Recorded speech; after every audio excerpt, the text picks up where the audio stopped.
This is the Woodford RK-40SC or self-close repair kit. So on the front of the package here, you'll see it'll come with like a list of the parts that will come in the package, as well as a little picture breakdown of how they go and where. So we'll go ahead and get everything out of the package here.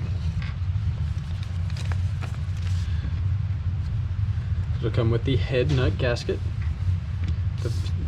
the valve seat rubber, the 2 O-rings, the retaining pin, and the valve seat screw. So we'll go ahead and take a couple measurements of each part here, starting with the nylon gasket here. It measures right over 1 inch.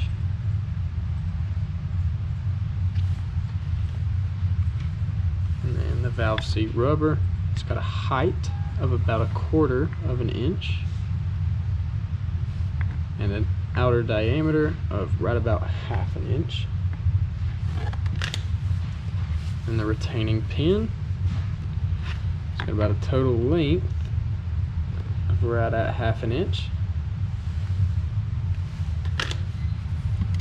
And the screw measures right at about 1/2 an inch as well. And then we'll measure one of the O-rings here as well. That's got an outer diameter of right above 1/4 of an inch. So once again, this is the RK-40 self-close repair kit.